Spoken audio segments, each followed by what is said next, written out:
lovely people. Hi. And welcome! Today we're going to be talking about how amazing it is that we have made it to a year of being parents. Yeah, high five. Rupert Which can high Rupert five. can do. Yeah, I know. I was like, he's so cute. Gets the whole.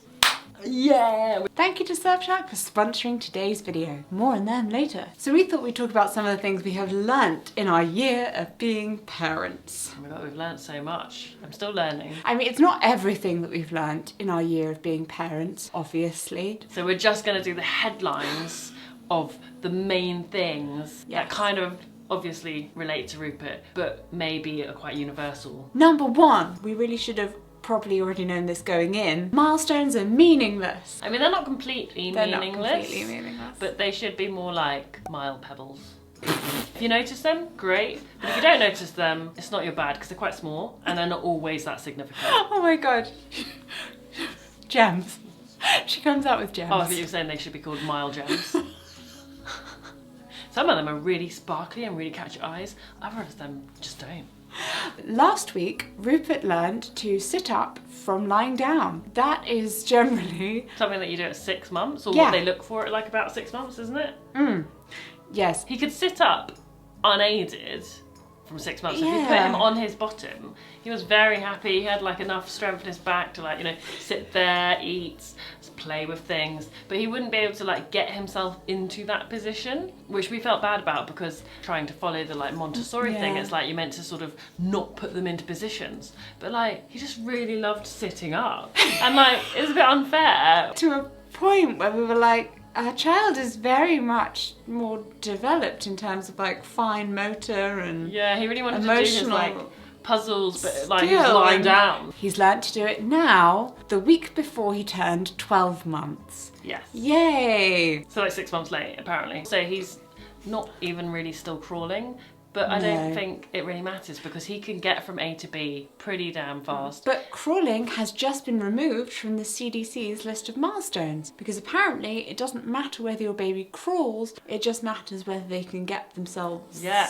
you get a bum bit. shufflers, you get like Gollum interpreters, like, you know, people who like do like one leg, two arms. The hands and the feet, the snake. Yeah. Which is kind of what Rupert does. Rupert does like the elbows together and then like kind of pushes with his legs a little bit. Kind of like a crawl, but he just never gets his tummy off the ground. Yeah.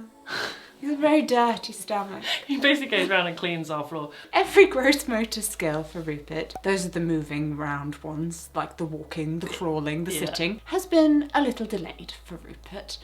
That's just him. Whereas all of the language, all of the social stuff, quite a lot of the fine motor things, he's been very advanced in, supposedly. He's hitting stuff that's, I mean, he's got some language stuff that's drink like... from an open cup, like he lifts it up, drinks it, puts it down without spilling it, not every time, but you know, 50-50. Yeah. He can eat his porridge with a spoon by putting it back into the bowl himself. I mean, that's pretty advanced. That is pretty advanced. He can have a conversation with you. As long as it's tells about you he's hungry, like pretty much 24/7. We do feed him, but he's constantly hungry. Hungry. Snack. Oh, he's putting on hats all the time at the moment and like finds them hilarious. He goes hat, and then he puts it on. That's the next looks one himself in the mirror. He's got a favourite, which is the trilby, obviously, and he likes to listen to jazz whilst wearing it. He does. I know. And we really, as two people who probably didn't hit all of our milestones at precisely the right time, should have known this. Yeah. I had my dyslexia test at 8, spelling age of a 4-year-old, and the reading age of an adult. And I like had to have speech therapy when I was like 5 or 6 because I basically just couldn't talk. Yeah. We're fine now, aren't we? No! Today you came in and went, something's eating my sausages, and pointed to your veg patch. Yeah, but that's like a language dyspraxia with language. You have a specific language impairment. Alright, well anyway, I managed perfectly fine with it. Milestones are pretty meaningless. Yeah. Unless, I guess, they're not. We did speak to a paediatrician when we were a bit worried about his gross motor, who said, don't worry about one thing being a bit behind, only worry if everything is a bit behind. Protect your family online. Surfshark are the sponsor of today's video and protector of my online internet life. And they can protect you too. Surfshark allows you to protect your data and identity from thieves, publish without a geotag, keep your web browsing private, and prevent internet throttling. What you say? What to be this? Yes, it's called a VPN, and it keeps you safe. You can bypass the government censorship and bid goodbye to the uncomfortable feeling you're being tracked online. As you can imagine, this is exactly the kind of thing we are looking for now we have a child. Although Rupert isn't really at the age yet where he's on the internet. I mean, I don't think he knows how to use the thingamajigs. But one day he will be, and it's nice to know that Surfshark has got our back with internet protection. My favourite thing about Surfshark is that it's available across multiple devices, so it can cover your entire family. Oh yes, that's the parents and the kids, and maybe if your grandparents live with you too, and no cousins, aunties, random relatives, whoever's in your house. It's got them all covered. Surfshark also gives you access to content that your location would normally block you from seeing, as you can change your online location to any country in the world, enabling you to watch shows and movies on streaming services you wouldn't normally have access to. After Rupert's bedtime is when Claudia and I get to relax, put our feet up and watch a movie. As you can imagine, we like the classics. The Shawshank Redemption is one of my favourites, but actually isn't available on Netflix's UK. Excuse me? With a quick switch of our VPN location to Canada, however, we're good to go. Thanks, Surfshark. Just click the link in the description and use code Jessica for 83% off Surfshark plus 3 extra months for free. And hang on, Surfshark is also giving away their antivirus for free during this month. Hello, antivirus free? They offer a 30-day money-back guarantee, so don't even worry about it. You just go, click that link.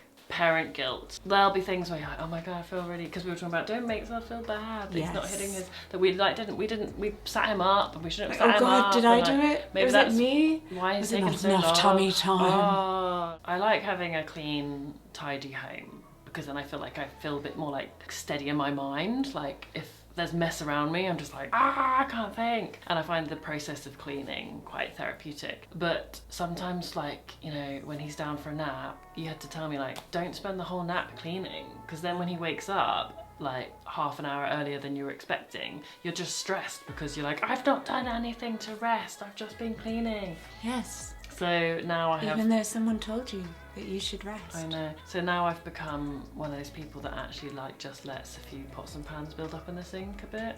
I don't think that I should be ashamed about that, actually. Oh my god, you mean you've become normal? And it is better because I can now, when he goes down for a nap, yeah, I'll do a little quick clean, but you know, I'll just actually prioritise making myself a cup of tea and maybe going online for a bit and like looking at my Instagram. You have no idea how much Claudia cleans. I really don't clean enough, darling. Like, there are people out there who are way cleaner. Like, our house is not as clean as it could be. Especially now. Time is precious. Not only because you want to like capture all those moments with your baby and like enjoy them and just like observe what they're doing, don't have any pressure on yourself or them. Just like be in the moment because they're only going to be that age for like a week and then there's suddenly another age and then there's suddenly another age doing something else and it's like, whoa. But also you need non-baby time, honey. Yeah, you do. Calm down. Don't stress about it. Yeah. It is perfectly fine. Working from home is difficult with a baby. I imagine any working with a baby is pretty hard. Yeah, because even if your baby was at nursery all day, you're still worried and thinking about your baby. But it definitely is harder when they're just there. I started work again when he was 8 weeks old, and it was a challenge for sure. I have an office which is just off the kitchen. Claudia and Rupert, when in the house, spend most of their time in our kitchen because it's like a kitchen. It's like family room, dining room, playroom, family room, and it has his playroom space in it. It's very difficult to actually detach from anything. It also has a glass door, which was a stupid idea. In retrospect, because now I can see through the door. I mean, I like it because I can see through the door to see what you're doing and you can see me and see what I'm doing. I think a lot of the, oh, it's really difficult to work from home was, no offense, but like on you in those first few months, because yes, you were just like, I miss my baby, I want to look at him, he's adorable, I miss you. Yeah. And you kept coming out. It's really hard to turn myself away. Whereas now, do you think it's harder? He's much noisier. He doesn't sleep as long. He used to like nap all the time back then. Now he knows where I am and he can get there and break in. Can't break in. Pretty much can. If you leave that door even slightly ajar. I think it's more like... he opens it with his little fingers. When he was that little, he'd just lay on his floor mat and I could put him on his floor mat and like, you know, cook lunch for me and Jessie and make sure he was kind of fine every now and again, checking on him. He was wearing nappies, like, you know, he was all quite content and like everything was like quite controlled. He was in like a 1 meter square space. And now he can move. He's like everywhere. He's shouting at me saying he's hungry or that he needs a toilet because he goes to the potty.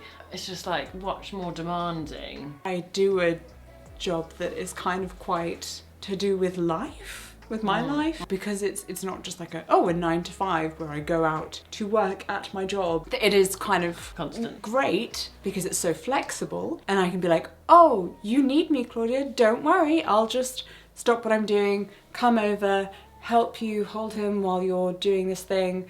Okay, I can go back and just start the edit again, no worries. That's wonderful, brilliant to have that flexibility, but it's also difficult in that it's just right there. Like I'm just gonna continue just what I was doing, even though it's like 9 p.m. just because, you know, I'm just gonna get this finished today because I said I get it finished today, it's fine. Here I go, oh yeah, let's go. That's not good for me. Plus there's the added layer of like protecting our child's privacy in that I love how this headline has adorable. become like a big rant for Jessie to be like. It has, let me feel my feelings. I've become really inspired by having a baby and children and their learning. I find parenting really, really interesting. We basically constantly take videos and photos of our adorable son who we're like in awe of, and then at the end of the day we're like, what can we share on social media? What did we do today? And we're like, oh my god, we spent like pretty much 7 hours just like ogling over our son and how amazing he is, and we can't share any of it. Just whenever we go somewhere, we're like, oh, this is so great. Oh my god, that's so beautiful. Yeah, go stand by that pretty flower. And then we just put him there. Like, and then we go, has anyone got a picture of the waterfall without Rupert in it? The waterfall? Where the hell have we been going? There's no waterfall. It was an example. It's more like the meadow of daffodils or something. God. And also just taking photos without him in is difficult because I'm either holding him or we're pushing a buggy. Or he so I just like in. abandon him. He doesn't walk in, he can't walk.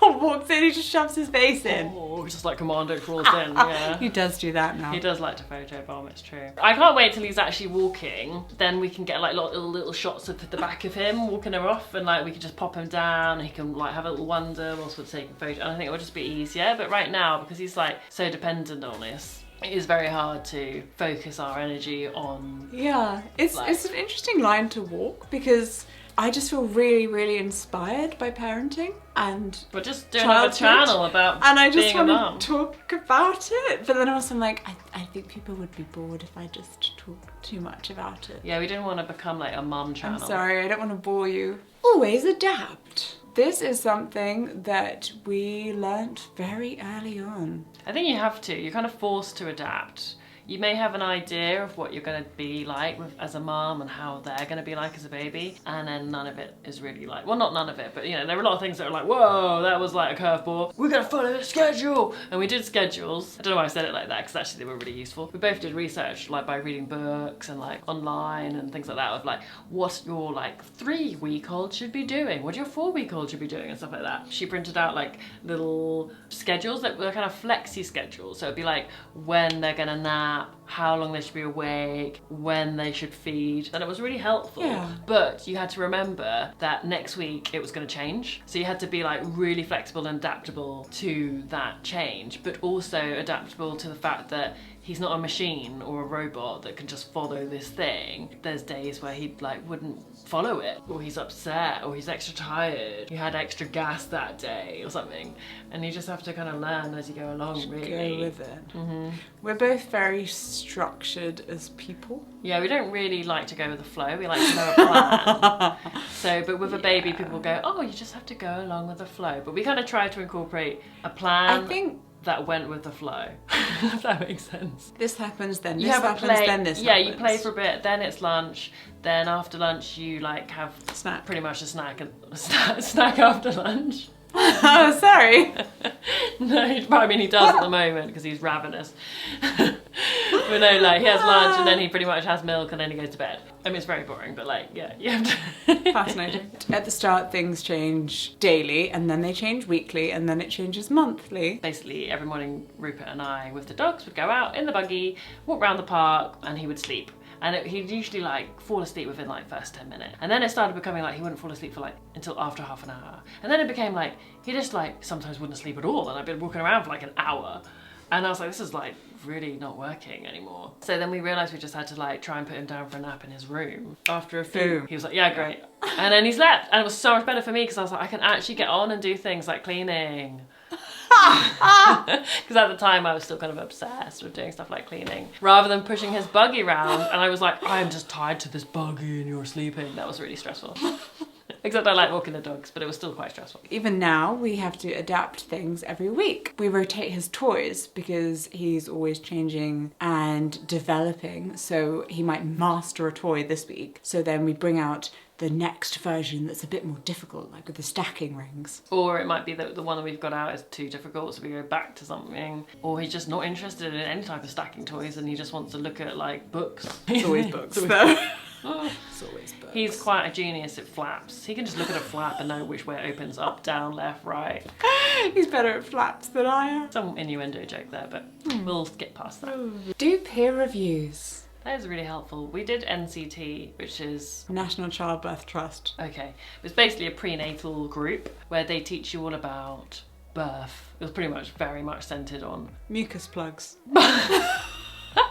Yeah. And like, you know, how a baby comes out of your canal. And we touched briefly on cesarean because I said I'm having a cesarean, so they covered that a little bit. But it was mainly like birth and labour. It's 10 hours. But no one really does it for that. Basically, you do it just so that you get to meet the other people who are having a baby in the same month as you. Yeah, so your baby's at the same age. And then you all join a WhatsApp group together. That's it. And then you meet up afterwards and you go to baby classes together and your babies make friends. It's really useful because you get to basically just message each other on this WhatsApp group and say, oh my god, is anyone else having like some sleep regression? Like my baby just won't sleep or something, they were doing fine. And then you just feel a lot better when people respond going, oh yeah, that's happening to us too, glad it's not just me. As Rupert was the oldest, everyone would be like, did Rupert do this? At the beginning, almost like everyone was more similar because their needs are all very much the same. But as they all became more developing into their own little people around the sort of 4 or 5 month mark, then we started seeing differences. You can also just talk to other people about, is this normal? Yes. Which is really helpful if it is normal, because you don't feel like a weirdo, but helpful if it isn't normal, because then you could be like, oh, I should probably talk to someone about that. Which is how we worked out that Rupert had a cow's milk protein allergy, because we were like, that's not how you're meant to respond to solid food. People were describing their child's like solid food poo as like, yeah, it's kind of the same, but just a little bit stickier. Or it was like, oh, they're like really cute little like poos.